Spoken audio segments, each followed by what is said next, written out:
Hi, boys and girls. Continuing the idea that these books promote the love of reading or the love of literature. Wild about books. And I see all these different animals.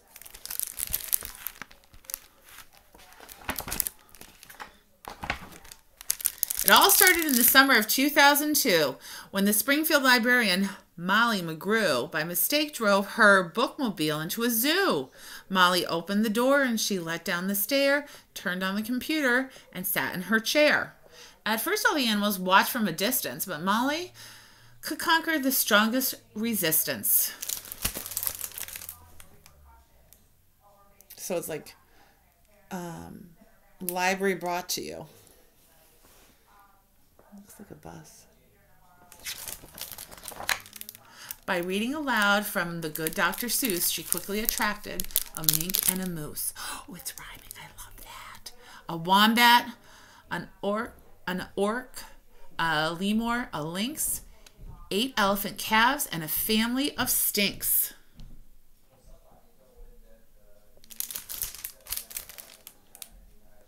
I don't know. I never really read to Skater. Have you read to your dogs or your cats or other pets? In a flash, every beat in the zoo was stampeding to learn all about this new something called reading.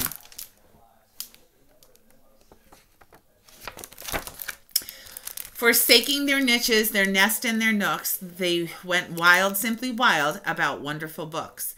Choosing thin books and fat books and the cat and the hat books and the new books and the true books and heaps of how-to books. Oh my gosh, I love it. The animals are reading. Giraffes wanted tall books and crickets craved small books, while geckos could only read stick-to-the-wall books. The pandas demanded more books in Chinese. Molly filled the request, always eager to please. She even found waterproof books for the otter, who never went swimming without Harry Potter. Did you hear that, Mrs. Prifty? Harry Potter! And there it is, the Harry Potter book. Raccoons read alone and baboons read in bunches. The llamas read dramas while eating their lunches.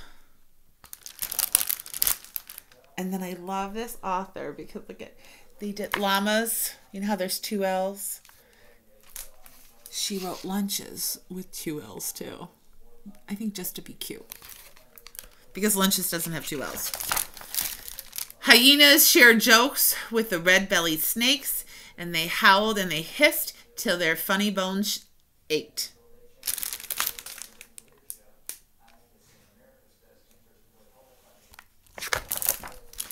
A tree kangaroo who adored Nancy Drew began solving mysteries right there at the zoo. Such as, why are the Bandicoots books overdue? Nancy Drew is a book where she figures out mysteries. My mother loved Nancy Drew when she was little. I read Nancy Drew. I don't think kids read Nancy Drew like they used to. Maybe you should read a Nancy Drew book. Gently, Molly taught lessons in treating books right, for the boa constrictor squeezed Cricker too tight. Baby bunnies mucked up Good Night Moon with their paws. Giant termites devoured The Wizard of Oz. Oh no, they're eating the book. Squeezing the book. Messing up the book. Eating the book? You can't eat a book. And the bears' love of books was completely outrageous. They licked all the pictures right off the pages. Ooh, I don't know if this is a good idea. Don't lick your books. Tasmanian devils found books so exciting that soon they had given up fighting for writing. They made up adventures so thrilling and new that the others decided to be authors too. Pythons wrote with their tails, penguins wrote with their bills, and porcupines wrote with their very own quills. I love it. The snakes are writing mice are nice. They eat mice.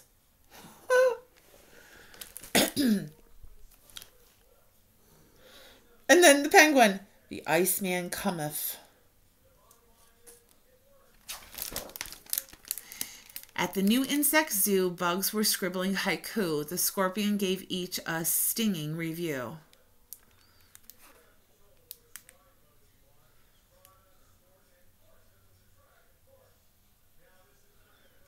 Let me read one. The dung beetle said, "Roll a ball of dung.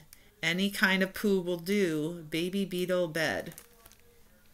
And then oh my gosh, the giant hissing cockroach, hiss, hiss, hiss, hiss, hiss, hiss, hiss, hiss, hiss, hiss, hiss, hiss, hiss, hiss, hiss, hiss, hiss, hiss.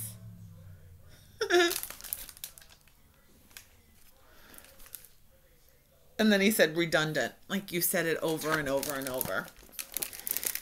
As the cheetah's new novel began to take shape, he read chapters each night by the Berry Bear ape. And although the gazelle didn't spell very well, like everyone else, she had stories to tell. Imagine the hippo's enormous surprise when her memoir was given the Zooliter Prize.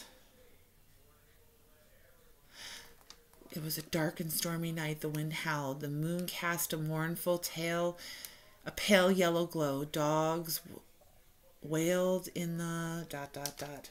And then hippo, mud in my blood.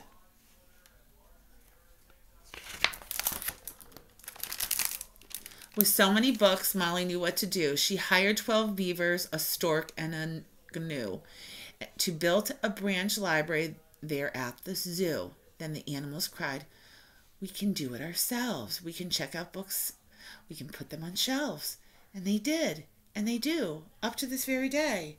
3 cheers for Zoobrary. Hip, hip, hooray. When you visit the zoo now, you surely won't mind if the animals seem just a bit hard to find. They are snug in their niches, their nests, and their nooks, again and again, going wild, simply wild, for wonderful books.